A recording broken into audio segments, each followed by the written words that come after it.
살펴볼 하나님의 말씀은 창세기 37장, 드디어 우리가 사랑하고 또 좋아하는 요셉의 이야기가 등장하는 장면입니다. 먼저 말씀을 읽어볼까요? 창세기 37장 1절부터 제가 한번 읽어보겠습니다. 야곱이 가나안 땅 곧 그의 아버지가 거류하던 땅에 거주하였으니 야곱의 족보는 이러하니라. 요셉이 17세의 소년으로서 그의 형들과 함께 양을 칠 때에 그의 아버지의 아들들 비라와 실바의 아들들과 더불어 함께 있었더니 그가 그들의 잘못을 아버지에게 말하더라. 요셉은 노년에 얻은 아들이므로 이스라엘이 여러 아들들보다 그를 더 사랑하므로 그를 위하여 채색 옷을 지었더니 그의 형들이 아버지가 형들보다 그를 더 사랑함을 보고 그를 미워하여 그에게 편안하게 말할 수 없었더라. 요셉이 꿈을 꾸고 자기 형들에게 말하며 그들이 그를 더욱 미워하였더라. 요셉이 그들에게 이르되 청하건대 내가 꾼 꿈을 들으시오. 우리가 밭에서 곡식단을 묶더니 내 단은 일어서고 당신들의 단은 내 단을 둘러서서 절하더이다. 그의 형들이 그에게 이르되 내가 참으로 우리의 왕이 되겠느냐, 참으로 우리를 다스리게 되겠느냐 하고 그의 꿈과 그의 말로 말미암아 그를 더욱 미워하더니. 예, 요셉의 이야기입니다. 저는 최근에 좀 화제가 되었던 힐빌리의 노래라고 하는 힐빌리 엘레지라고 하는 제목을 가진 미국 영화를 보았습니다.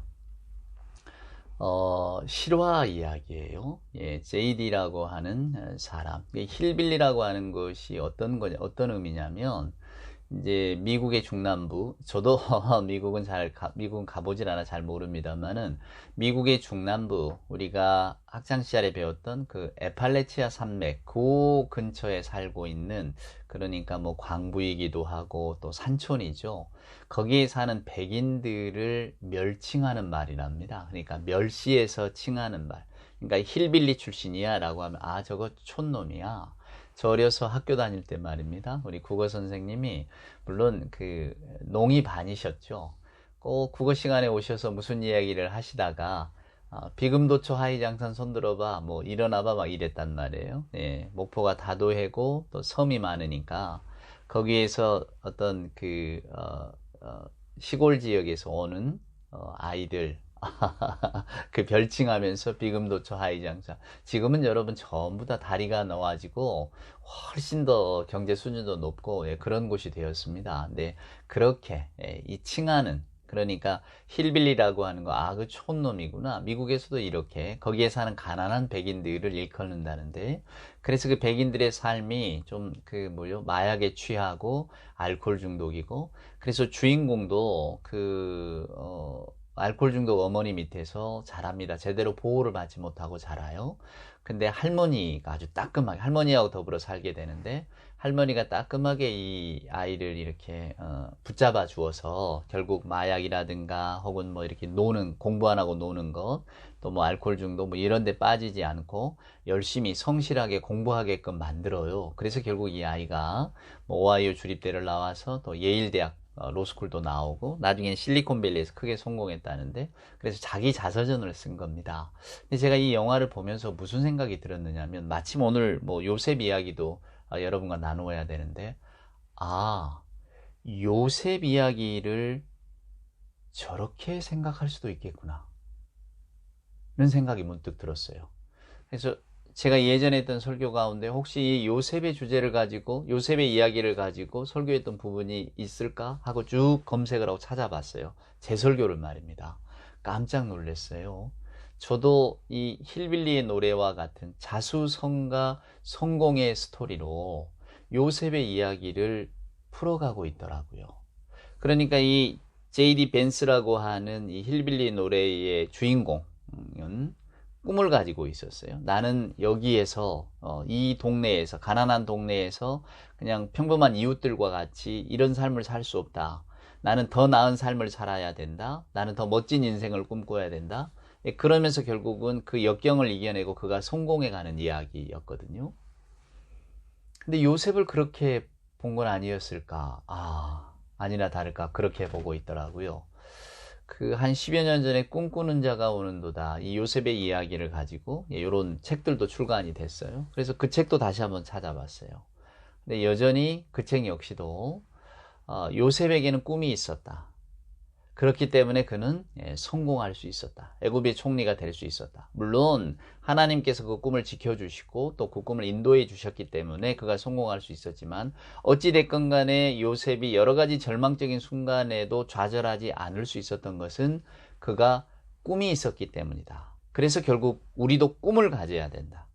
우리도 하나님이 주시는 꿈을 꾸고 하나님이 주시는 꿈을 가지고 살아야 된다. 그러면 누가 우리를 어떻게 할 수 있겠는가? 우리는 모두가 다 하나님이 주신 꿈을 가지고 성공하는 인생을 살아야 된다. 이제 이런 식으로 흘러가는 거죠.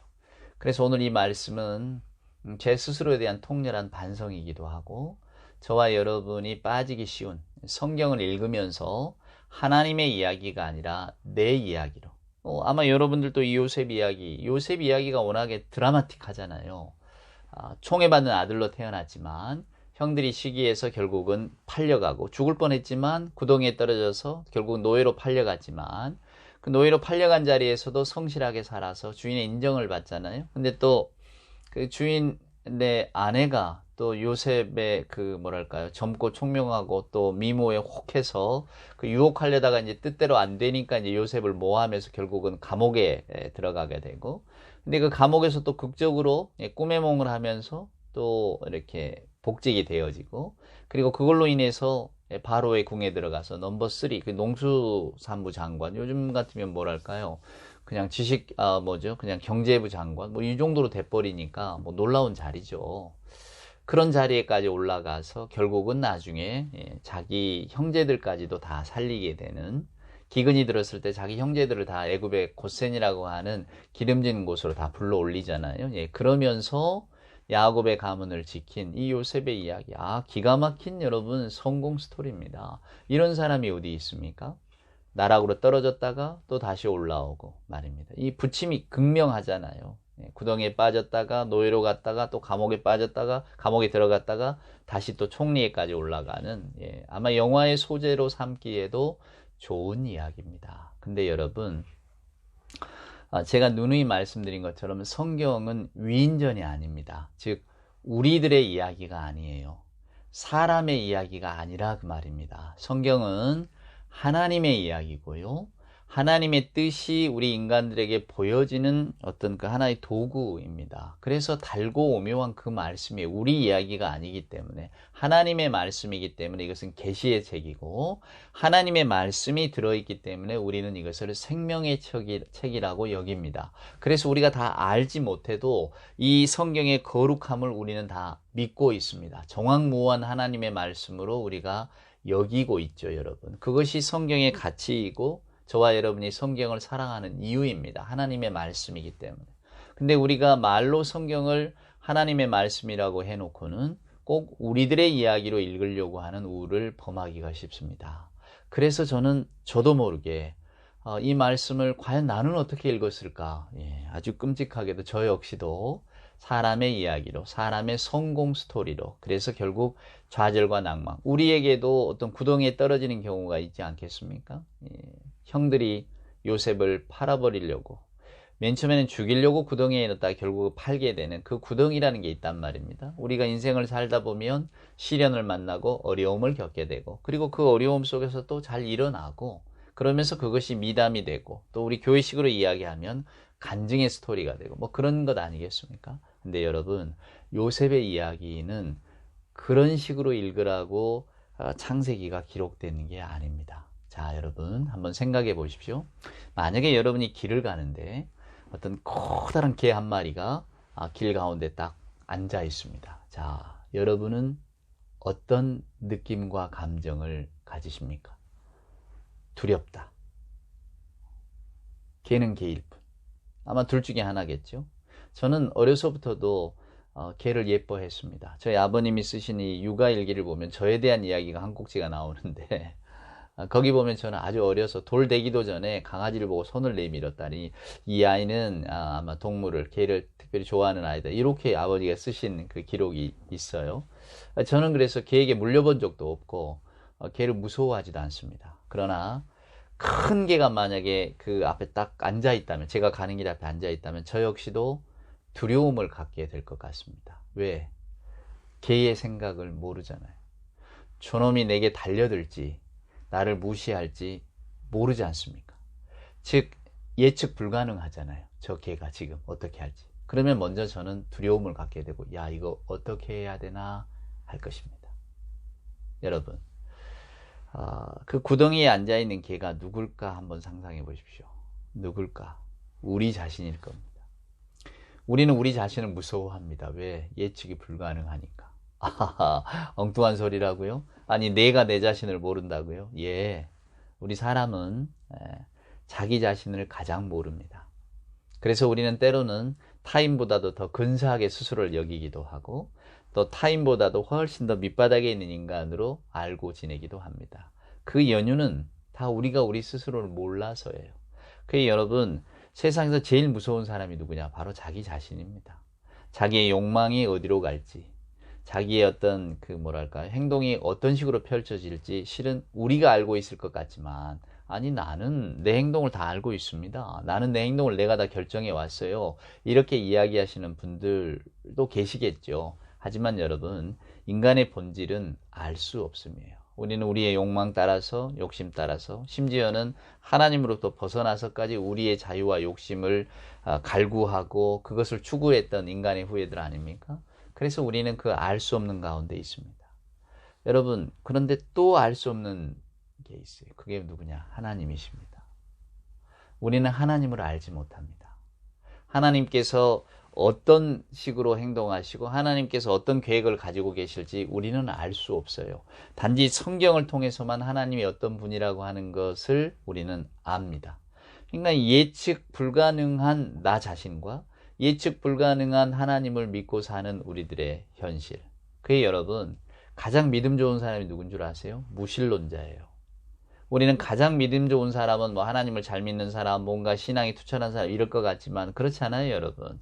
무신론자만큼 믿음이 투철한 사람은 없습니다. 여러분 잘 아시는 마더 테레사. 그분이 지인들에게 쓴 일기를 보면 40년 동안 나는 침묵하시는 하나님 가운데서 또 말씀을 안 해주시는 우리 그리스도 가운데서 나는 고통 중에 또 회의 중에 살았다라고 고백하고 있잖아요. 그러니까 빈민을 위해서 정말로 이분은 하나님에 대한 믿음이 다 정말로 온몸에 사로잡힌 분이어서 그 인도의 가난한 빈민들을 위해서 자기 생명과 인생을 내놓을 정도로 그런 투철한 믿음 가운데 살았을 거라고 우리는 생각하지만 한편으로는 테레사 수녀 역시도 하나님의 음성도 듣고 싶고 내가 이럴 때 어떻게 해야 되는지 또 내 마음속에 끌어오르는 어떤 욕망들이 있을 때 이건 어떻게 다스려야 되는지 기도하고 주의 도우심을 구해도 주님은 침묵하고 계시고 오히려 나를 외면하신 것 같고 그런 어둠 속에 있었다라고 평생을 그렇게 고백을 하잖아요. 맞습니다. 진정한 신앙인은 하나님의 알 수 없음에 대해서 회의하는 사람이에요. 항상 궁금한 사람입니다. 근데 무신론자들은 아예 하나님이라고 하는 존재를 믿지 않으니까 거기에 대해서 아예 생각을 하지 않아요. 그러니까 회의도 없죠. 의심도 없죠. 그냥 나는 안 믿어. 나는 그냥 그런 믿음이 없어. 근데 여러분 무신론도 믿음이잖아요. 나는 신이 없다고 믿는 거잖아요. 그래서 가장 투철한 믿음은 무신론입니다.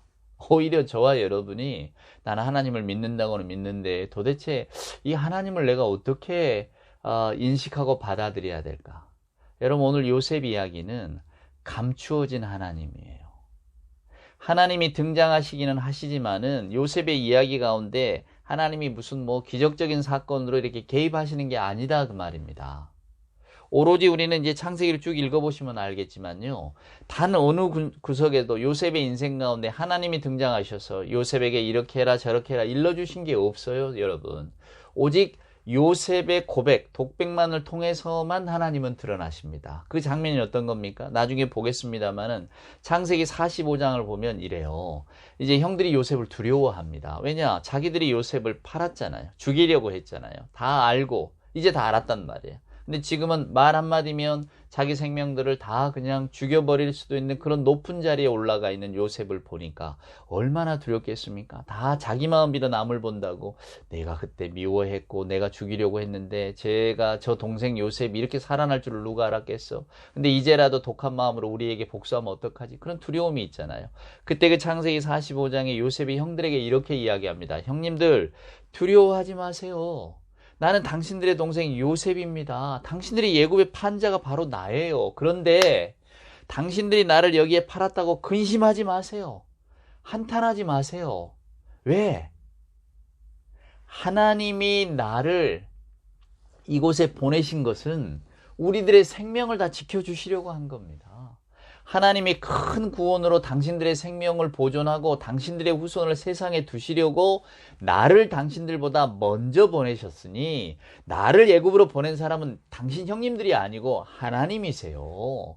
그 하나님이 나를 바로의 아버지로 삼으시고 온 집의 주인으로 삼고 온 애굽의 통치자로 삼으셨으니 형님들 걱정일랑은 하지 마세요. 이렇게 말한다. 그때 하나님이 등장합니다. 또 이제 마지막 창세기 50장에 이제 야곱이 죽잖아요. 근데 또 형들이 또 두려워해요. 아버지가 살아계실 때는 요셉이 우리에게 자비를 베풀었지만 이제 야곱이 죽었으니 이제 우리에게 또 복수하면 어떡하나. 요셉이 또 말합니다. 형님들 제발 두려워하지 마세요. 내가 하나님을 대신하겠습니까? 즉 하나님의 주는 어떤 심판이나 벌을 내가 마치 하나님처럼 주겠습니까? 나 그런 거 아닙니다. 형님들은 비록 나를 죽이려고 했어요. 나 잘 알고 있어요. 하지만은 하나님은 그것을 손으로 바꾸셨다, 그 말입니다. 그러니까 오늘과 같이 많은 백성의 생명을 구원케 하시려고 하나님이 형님들이 하시는 그 나쁜 짓을 손으로 바꿔버렸는데 내가 뭘 원망하겠습니까? 그 감추어진 하나님을 내가 알게 되었는데 말입니다. 요셉의 이야기는 여러분 어떻게 펼쳐집니까? 바로 이사야의 고백입니다. 여러분 너무나 잘 아시는 구절이잖아요. 이사야서 55장에 보면 어떤 구절이 나옵니까? 여호와의 말씀에 내 생각은 너희 생각과 다르고 내 길은 너희 길과 달라서 하늘이 땅보다 높은 같이 내 길은 너희 길보다 높으며 내 생각은 너희 생각보다 높다. 분명히 이야기하시잖아요. 그러니까 하나님은 감추어져 계세요. 우리가 발견할 수가 없죠. 그래서 우리는 늘 회의하고 의심하지만, 그러나 하나님께서는 당신의 뜻을 이루시려고, 당신의 목적을 이루시려고 우리 인간들의 삶, 인간들의 역사를 그렇게 끌고 가신다, 그 말입니다. 그러니까 오늘 이 요셉의 이야기는, 요셉이 애굽으로 들어가잖아요. 애굽은 그때 당시에 세상의 힘입니다. 가장 강력한 힘을 가지고 있는 나라예요. 그런데 그 애굽도 기근이 오니까 쩔쩔매는 겁니다. 하나님이 미리 보내신 요셉이 아니었다가는 그 애굽이라는 나라가 절단이 나는 그런 지경에까지 이른다, 그 말입니다. 그러니까 인간의 힘이라고 하는 것이 하나님의 계획이나 하나님의 섭리, 하나님이 하시는 일에 비하면 얼마나 허망하고 얼마나 연약한가를 보여주는 이야기예요. 결국은 출애굽의 이야기로 이 이야기가 번져나가잖아요. 애굽이라고 하는 그 강대국, 강력한 힘, 세상의 모든 힘, 세상의 질서. 그러나 하나님 앞에서는 아무것도 아닌 그것을 우리에게 보여주고 있거든요. 즉 세상이 전부 다 추종하고 세상이 다 갈망하는 그 강력한 힘을 가졌던 애굽조차도 그 애굽을 구원한 사람이 누구냐? 바로 요셉이었다, 그 말입니다. 노예로 애굽에 팔려왔던, 온갖 모함 속에 감옥에 들어가 있던 그 어쩌면 애굽 사람들이 볼 때는 하찮은 인간 요셉을 통해서 그들이 생명을 보존하게 되고 나라를 보존하게 되는 놀라운 일이 있었다. 하나님에 비하면 인간의 힘이라는 것이 얼마나 연약한가, 얼마나 부질없는가를 보여주는 스토리가 요셉의 이야기예요. 그러니까 우리는 이 요셉의 이야기를 마치 우리가 하나님을 믿는 우리가 하나님이 주신 꿈을 갖고 우리가 살다 보면 우리 인생이 세상에서 성공할 거야. 여러분 성공주의 복음이 그거 아닙니까? 결국은 인생에서 성공하라는 거잖아요. 근데 여러분 성경 말씀을 보세요. 제가 계속해서 야곱 이야기, 아브라함 이야기 해드렸지만은 아브라함이 인생을 성공적으로 살고 인생의 어떤 굴곡 없이 편안하게 살려면 본토 친척 아비집을 떠나면 안 됩니다. 그냥 거기 있으면 돼요. 이삭의 가정도 마찬가지예요. 그냥 에서에게 복의 근원이 되고 에서에게 장자의 축복을 주고 야곱도 거기 더불어 살았다면, 아버지가 재산 적당하게 떼주고 살게 했다면 에서, 야곱 다 평탄하게 살았을 겁니다. 근데 하나님께서는 그걸 흔드신단 말이에요. 왜? 하나님의 목적이 있으시니까. 오늘 요셉도 마찬가지입니다. 우리가 오늘 1절부터 읽었습니다마는, 자, 요셉이라고 하는 아들, 여러분 잘 아시잖아요. 야곱이 평생에 4여자를 취했지만은, 그래서 그들을 통해서 아들을 낳았지만은, 그러나 야곱이 가장 사랑한 여자는 라헬이라고 하는 여자였습니다. 이 라헬을 얻기 위해서 얼마나 죽을 고생을 했습니까? 7년을 하루같이 일했잖아요. 얼마나 미인이고 얼마나 마음에 들었으면, 얼마나 야곱이 사랑했으면 7년을 하루같이 일할 정도로 라헬을 사랑했겠습니까? 그 라헬이 낳은 아들이에요. 그러니 여러분 이 요셉을 얼마나 사랑했겠습니까? 더군다나 이 요셉은 11번째 아들입니다. 이미 야곱이 나이 들면서 여러분 여러분도 그런 경험 하시지 않습니까? 젊어서 난 아이들 나중에 그 부모된 이들 들어보면 아 나는 예쁜 줄 모르고 키웠다니까. 그때는 나도 미숙하고 나도 그냥 살기에 바빠서 나도 저 아이들 어떻게 키워야 될지 모르고 예쁜 줄 모르고 키웠다가 이제 좀 노년쯤 되면 이제 손주들 보면 그렇게 이쁘지 않습니까? 이제는 내가 정말 사랑을 해줄 것 같고 이제는 뭔가 좀 잘할 것 같고. 여러분 왜 그렇습니까? 아버지가 돼봤기 때문입니다. 여러분도 아버지, 여러분도 어머니가 돼 봤을 때 뭐 언제 아버지 어머니 돼 보셨습니까? 처음 돼 봤기 때문에 다들 낯설고 서툰 겁니다. 자녀도 마찬가지고요. 근데 그것을 이제 거쳐가면서 조금은 눈을 뜨게 되고 알게 되면 이제 손주들을 보게 되면 그렇게 이쁠 수가 없는 거죠. 이제 내가 아버지 경험, 어머니 경험 해봤잖아. 이제 잘 키울 것도 같고 부모들은 뭐죠? 어린 자식을 두고 이렇게 안절부절하는 자기 자식들을 보면 야야 그럴 것 없다 좀 천천히 해도 된다 뭐 너그럽게 뭐 아니면 좀 편하게 해줘도 키워도 된다 그렇게 야단법석 안 떨어도 아이들을 잘 자란다 막 이런 이야기도 해줄 수 있잖아요. 그리고 실제적으로 정말로 아낌없는 사랑을 베풀고 이 요셉이 딱 그 나이란 말입니다. 야곱이 나이가 들고 또 이미 그 열 아들들은 다 장성해 버리고 요셉의 이름 자체가 더하다란 뜻이잖아요. 더하다. 하나님께서 은혜와 사랑을 야곱에게 주셨는데 거기에다가 하나 더해서 주셨다는 의미가 요셉 아닙니까? 그러니까 요셉이라고 하는 이 존재 자체는 그냥 막둥이인 거예요. 막둥이. 베냐민은 태어날 때부터 슬픔을 가졌잖아요. 베냐민을 낳다가 라헬이 난산으로 죽잖아요. 이 아들은 어떻게 해도 그런 근원적인 슬픔을 가지고 있는 아들입니다. 근데 이 요셉은 그런 아들이 아니잖아요. 그러니까 야곱이 이 아들을 그냥 온팡 사랑한 거예요. 이 채색 옷을 지어서 입혔다. 이 채색옷이라는 게 왕을 상징하는 거거든요. 그냥 쉽게 생각하십시오. 옛적에 무슨 염료 기술이 발달했겠습니까? 그러니까 옷은 대부분 한색이란 말입니다. 우리나라도 백이민족 하지만 평화를 사랑해서 흰 옷을 입었다. 그거는 조금 미화한 거고요. 그냥 염색 기술 별로 발달하지 못해서 그냥 가진 그 재료 그대로 쓴 겁니다, 여러분. 자, 그런 것들이 깔려 있단 말이에요. 그러니까 고대 근동에 다 마찬가지죠. 염료 기술 누가 발전시키고 발달했겠습니까? 그러니까 채색 옷이라고 하는 거는 그냥 왕족이나 귀족들만 입는 그런 값비싼 옷입니다. 요즘 식으로 이야기하면 명품인 거죠. 근데 야곱이 요셉에게 이 옷을 줬단 말이에요. 이런 옷을 지어 입혔단 말이에요. 이걸 나무랄 건 아닙니다. 제가 야곱이라도 그랬을 것 같아요. 너무 예쁘잖아요. 눈에 넣어도 아프지 않을 그런 아들 아닙니까? 그러니까 형들도 말입니다. 아마 시기하면서도 야야 막둥이라 그런 거야. 우리 아버지 나이도 들고 그리고 그 어머니 사랑했잖아. 그러니까 뭐 요셉 더 예뻐할 수도 있지. 이랬을 거란 말이에요. 근데 이 아들이 점점 장성하면서 좀 모난 짓을 하는 겁니다. 어떤 일을 합니까? 아까 우리가 본문에 읽었지만은 일단 형들의 일을 아버지에게 고해 바치는 거예요. 아버지 뭐 형들이 어쨌어요? 뭐 양치러 갔다가 양은 안 치고 놀았어요? 뭐 이런 이야기. 또 자기들끼리 모여서 뭐 했어요? 뭐 이런 이야기 하지 않겠습니까? 아버지도 유일하게 이 아들에게 또 아들들의 소식을 들었겠죠.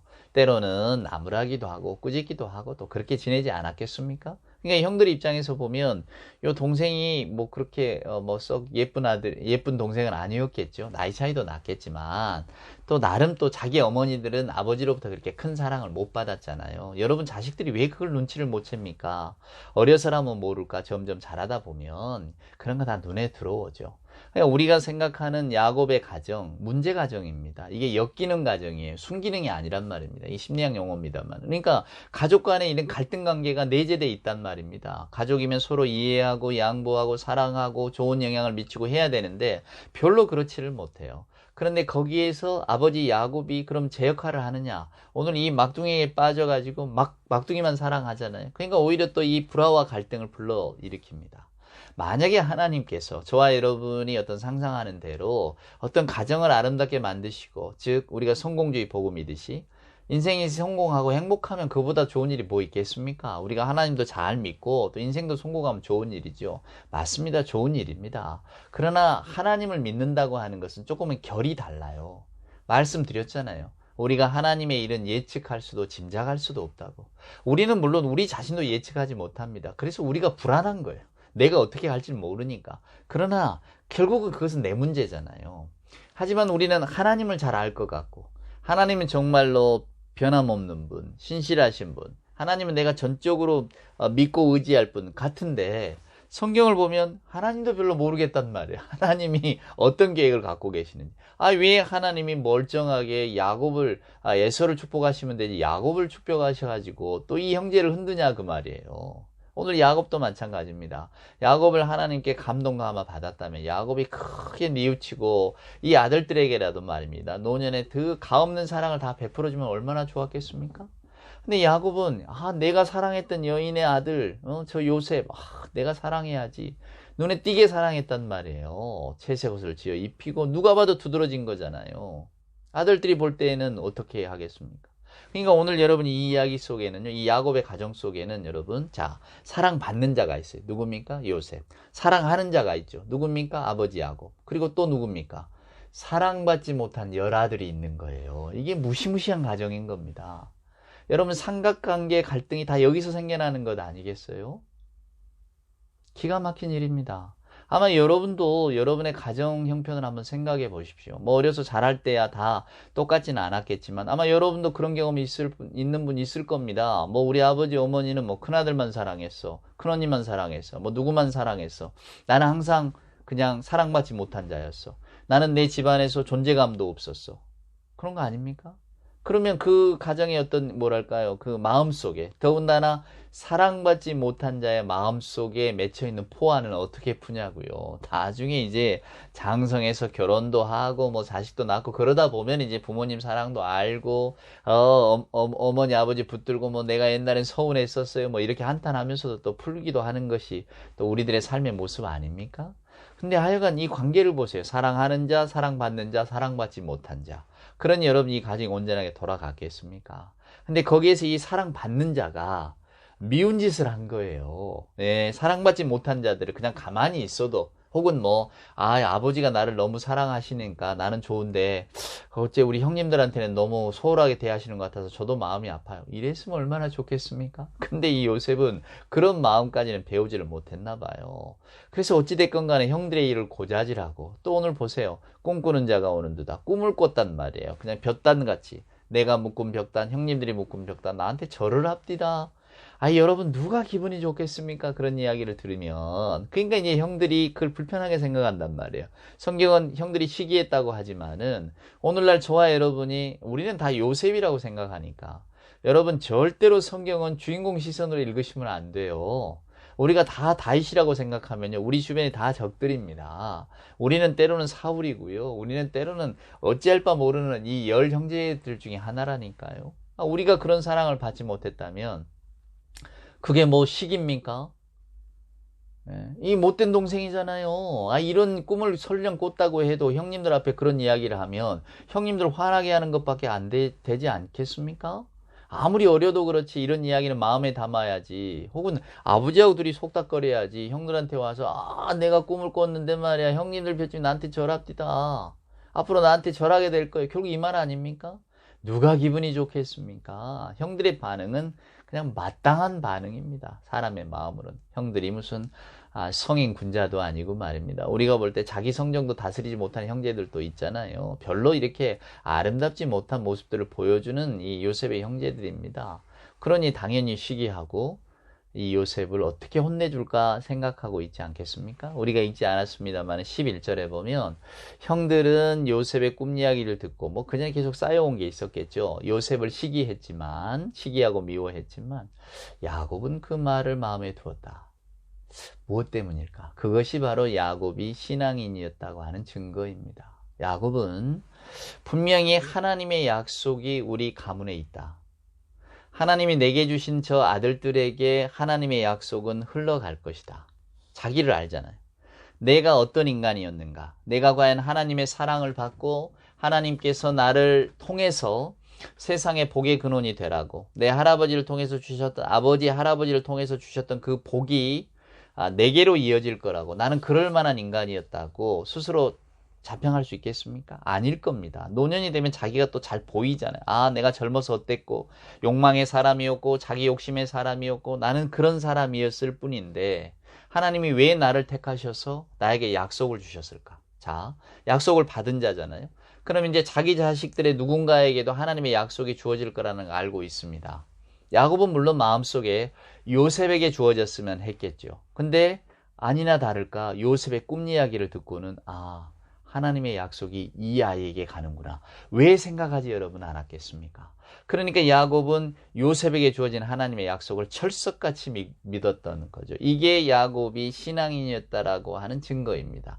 야곱의 꿈이 있었다는 증거예요. 여러분, 꿈은 이런 꿈입니다. 하나님의 약속의 말씀, 하나님의 생명의 말씀이 내게 있다는 거예요. 나는 그 말씀을 믿는다는 겁니다. 이런 것이지 뭐 하나님을 내가 잘 믿고 역경을 잘 극복해서, 아까 제가 힐빌리 노래 이야기했던 거죠. 그 제이디 벤스라고 하는 그 남자, 내가 다른 친구들은 뭐 다 하는데 나 공부 열심히 할 거야. 나는 하나님 잘 믿고 학교 생활 잘하고 해서 나는 꼭 성공해서 하나님 나라의 뭐 어떤 보탬이 될 거야. 좋은 여러분 인생이죠. 좋은 꿈입니다. 근데 요셉의 이야기가 그런 꿈을 우리들에게 가지라고 주는 이야기인가? Boys be ambitious. 뭐 요셉의 이야기가 그런 이야기인가?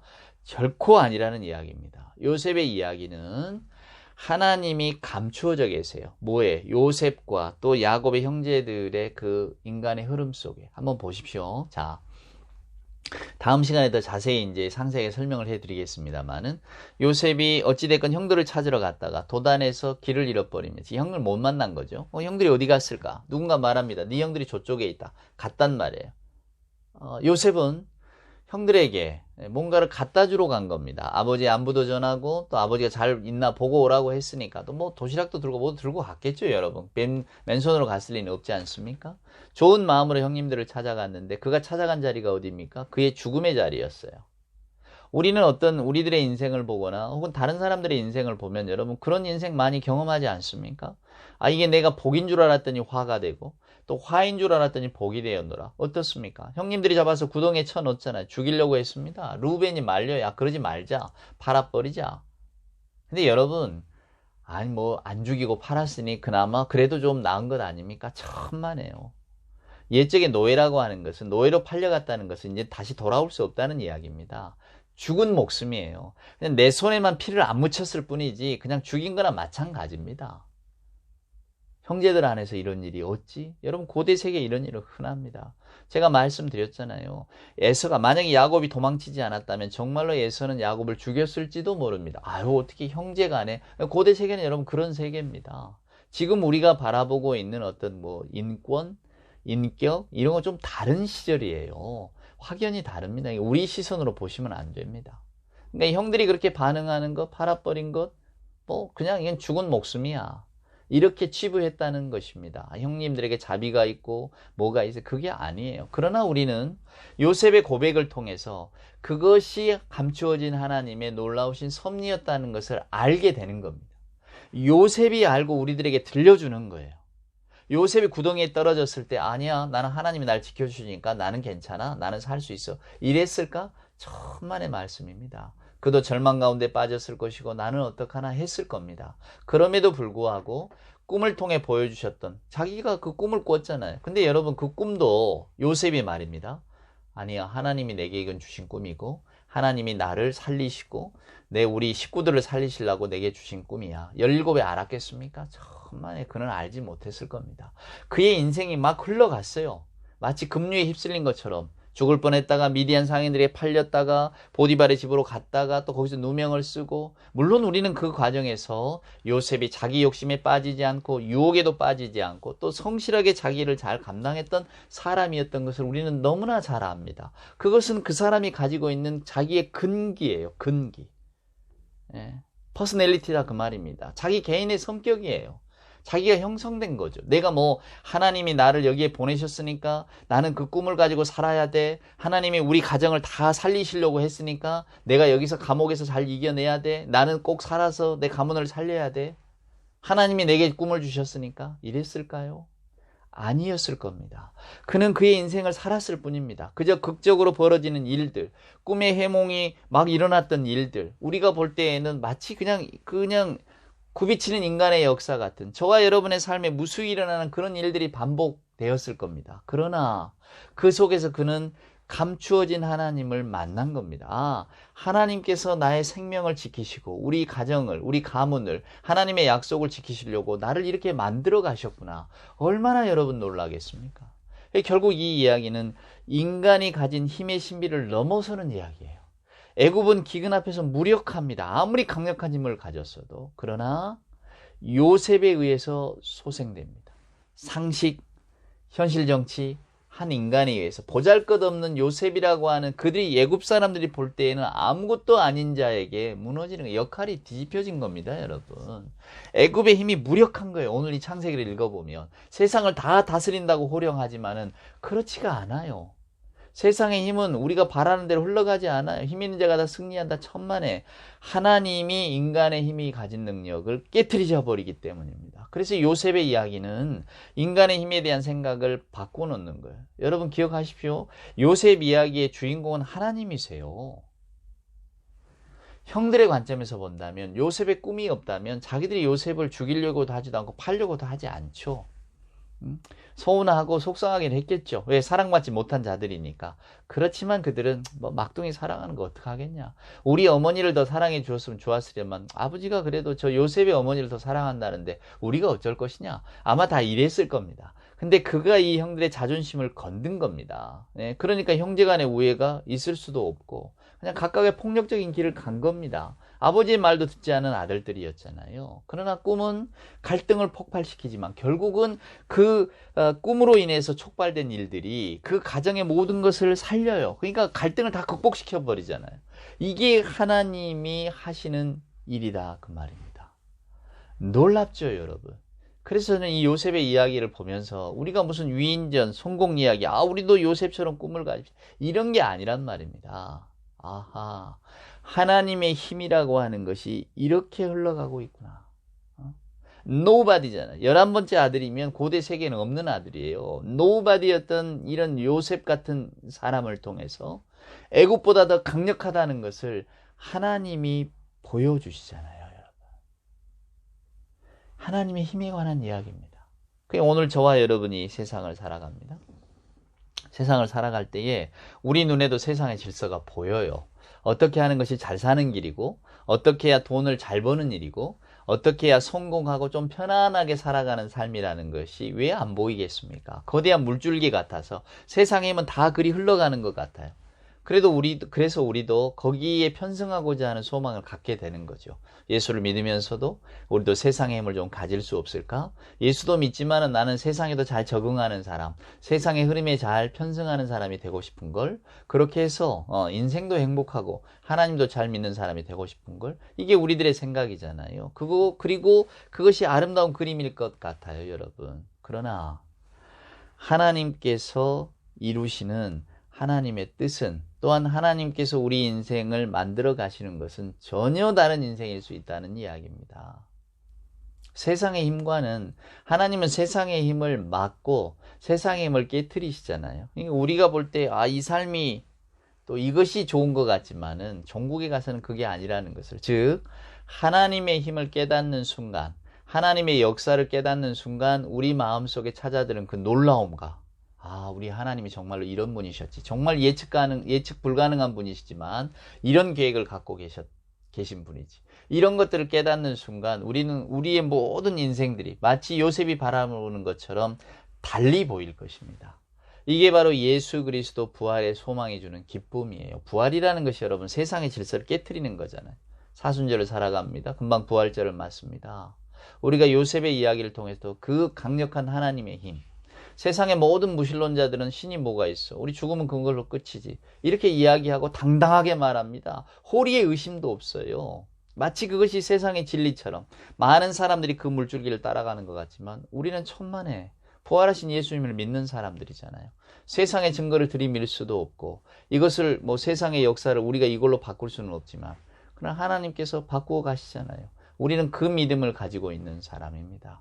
오늘 요셉의 이야기를 꼭 그러한 눈으로 바라보시기를 바랍니다. 하나님의 놀라우신 힘이 요셉의 인생을 통해서 이렇게 역사가 되어지는구나. 그것을 깨닫는 순간 우리는 예측 불가능한 하나님을 믿지만은 그것 때문에 불안하거나 염려하지 큰 믿음으로 하나님 앞에 나아갈 수 있을 것입니다.